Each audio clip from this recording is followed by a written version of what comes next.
you're rolling out of a 1031. You can team up with 1,000 or more other investors, pool your money together, and purchase an institutional grade asset.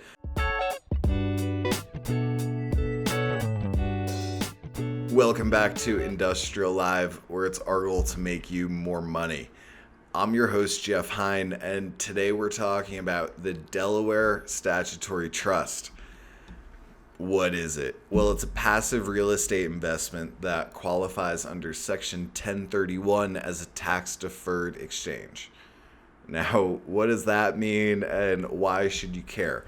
Well, if you want to enjoy all the benefits, all the tax benefits, every benefit of a 1031 exchange, but you don't want to deal with managing the property yourself, or if you're concerned about IDing a property in the standard 45-day window that you have when using a 1031, the DST could be for you.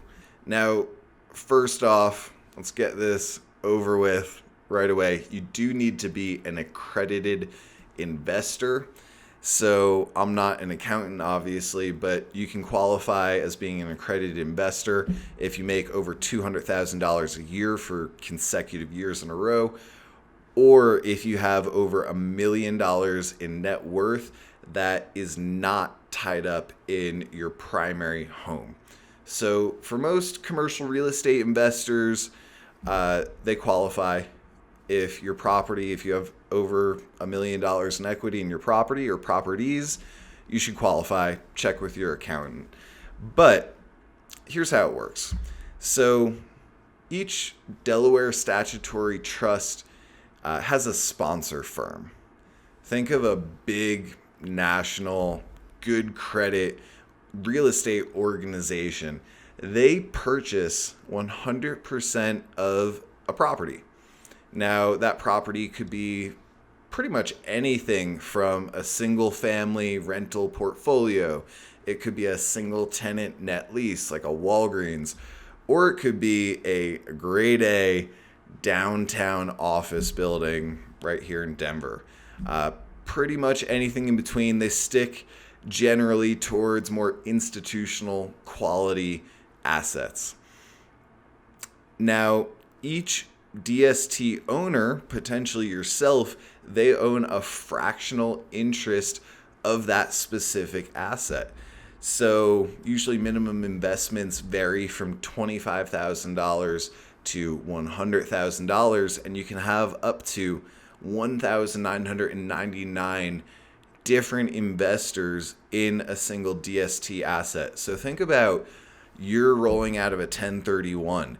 You can team up with 1,000 or more other investors, pool your money together, and purchase an institutional grade asset that is professionally managed by the sponsor firm. In a nutshell, that's pretty much how the DST works.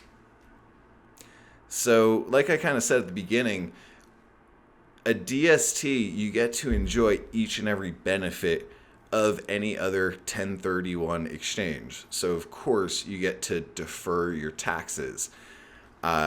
You get the cash flow from the property. You can even write off that building's depreciation on your taxes every year. Every benefit that you'd get in a normal 1031, every benefit you'd get from owning real estate, you still get with the DST.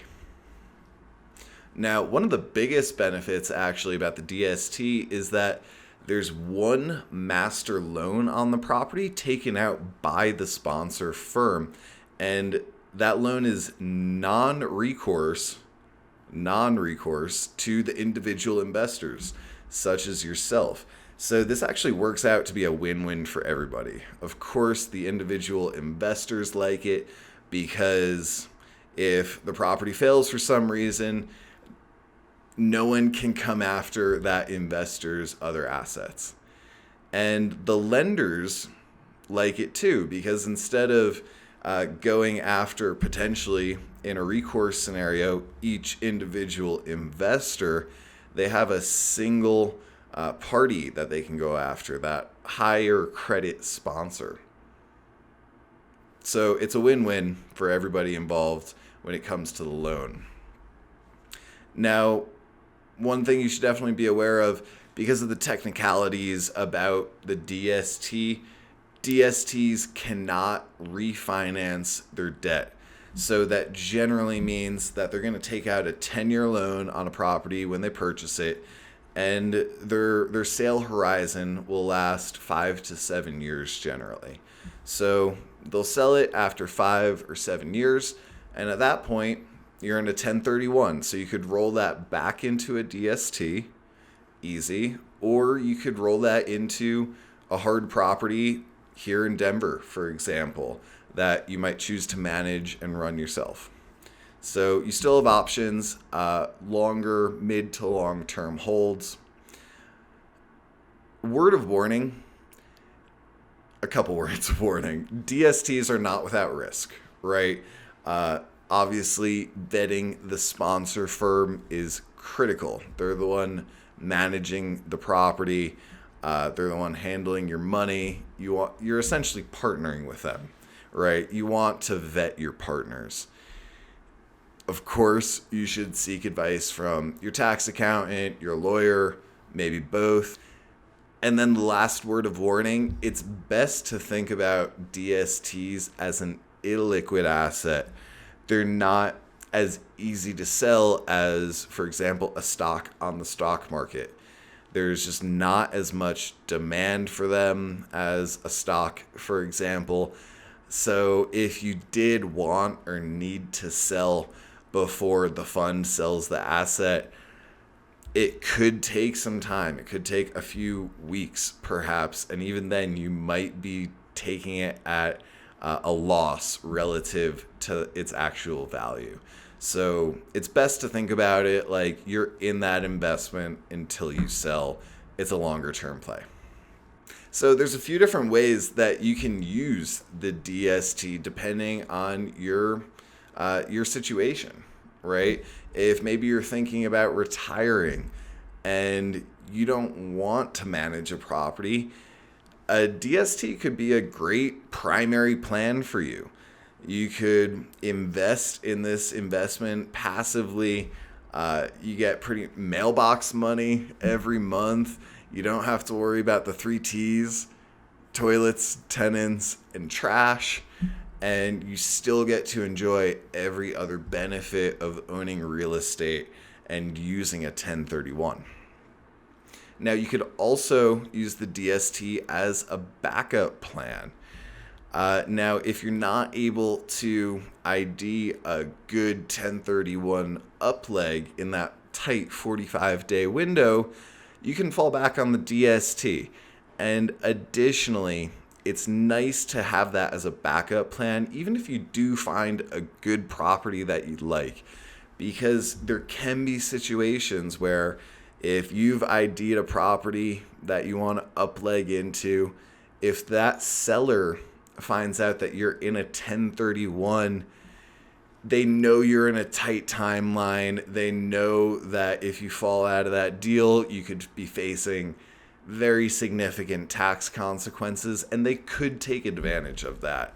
So by having the DST and being able to potentially roll into that as a backup plan, you have more options, and as long as you have options at the negotiating table, you have power.